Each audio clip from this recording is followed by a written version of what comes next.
and welcome to another California Guide video with your humble host, California Guide. Yes, I'm coming back at you with this follow-up video to the last video I did. Kind of a little pre-warm-up video to what I really want to talk about is the assault on the pro-black movement, the fall of the pro-black movement, whatever you want to call it. But here of late, I've been on black YouTube and black social media, not just black YouTube, and I noticed a assault on the pro-blacks. I haven't been on black YouTube for long. I've been into other YouTube. I just been in regular YouTube. I never even heard of black YouTube. But so I've looked at other black YouTube videos, if I make sense. But I have not known that there was a what they call a sector of black YouTubers. And I've been hearing different terminologies, which I'm going to break down in the future, but not now. And I've been hearing a term that's been really, really disturbing, and that's fake pro-black. I've been hearing that for a while, and I try to figure out what is that. There was never no definition of fake pro-black. Now people call, and I consider myself pro-black, by the way. I don't hide from that. I am pro-black. I love black people. I fight for black rights. I fight against white supremacy and coons that try to keep our black people from progressing. That's what I always figure a pro-black is. Now, I've looked at a bunch of videos as time went on. Looked at blogs even. Not just on YouTube either, because I don't want to single people out. But I've been on different blogs and I've read articles, and it's like the pro-blacks are the ones that's attacked more than the coons.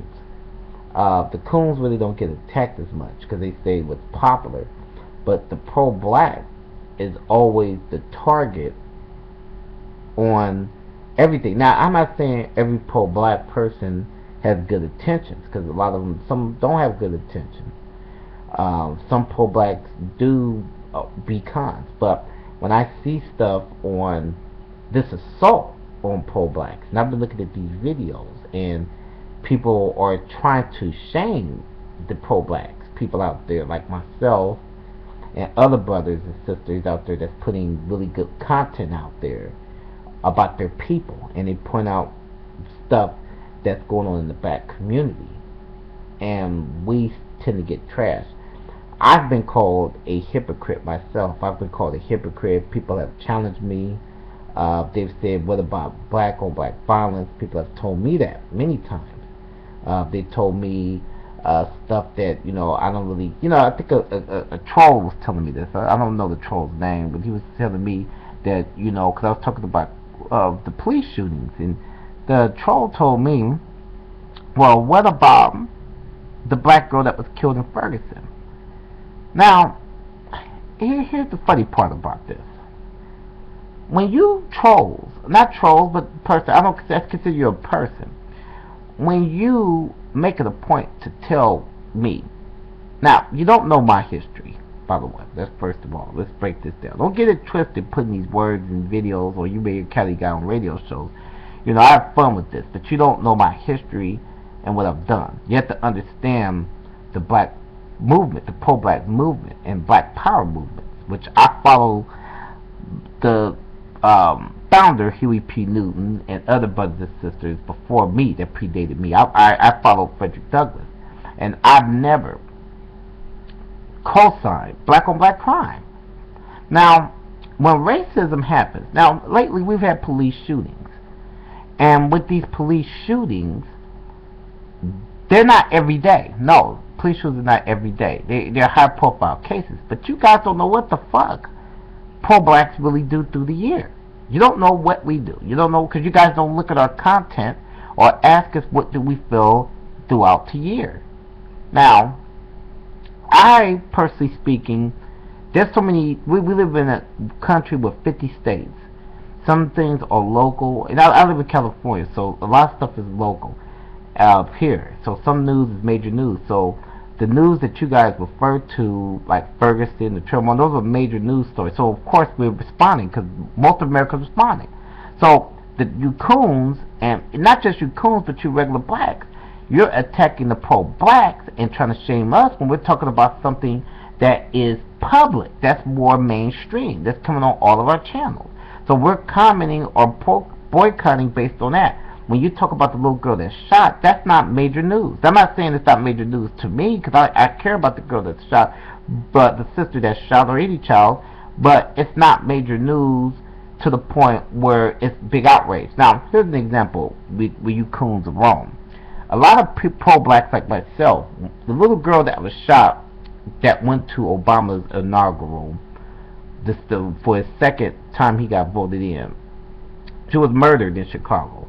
A lot of pro-blacks spoke out against that. A lot of the black community shamed those niggas that killed that little bitty girl. You motherfuckers didn't come out and say a goddamn thing. Only when we talk about racism, then you want to say, oh, what about black on black violence? Shut the fuck up. Shut the fuck up with that shit. You don't shame California God. You can never shame me. And I'm going to tell you why you can't shame me. Because I've done a lot in my community over the years. I am a former, and I'm not going to tell you what I belong to, but and people already know that follow my stuff. I have been in organizations. I have fought against drugs and prostitution, crack, and all that shit there back in the 90s and the 2000s. I've done it. I've been on them streets. I've talked to the brothers there on the streets and told them not to sell drugs. So when you guys try to share, and you don't know a lot of us. You guys don't know all of us pro-blacks. You don't know what we do. But when we talk about racist stuff that's public news, then you attempt to shame the pro-blacks, and you can't shame me. And now, I will challenge any coon or regular black to a debate against California God on his show. Pick a time, inbox me, because I would love to debate these ideals with you guys. I love being conscious and pro-black. I love fighting for the equality of my people. I love fighting against white supremacy. I feel like a modern day Nat Turner these days. I feel like a modern day Frederick Douglass these days. So when you try to assault people like myself, people like Voltron Black, New Possibilities, the one MLA, these good brothers that's on the YouTube, and some ideals, we all got different ideals, but they have good ideals. Or people like Monty Woodgrain. Shout out to Monty, he does good videos. We all got different goals in this black YouTube and social media, and whether it's on YouTube or whether it's on Facebook, we all have good ideas. And there's other ones too, by the way, Abasanji and other ones that's on around here doing their thing. Whether it's we're doing comedic stuff, whether we're talking real talk. There's a lot of brothers out there. It's a lot of you guys out there. So this assault is disturbing what I'm seeing with on the pro-black movement. And I'm a pro-black person. I don't think there's nothing wrong with being a pro-black. Peace out.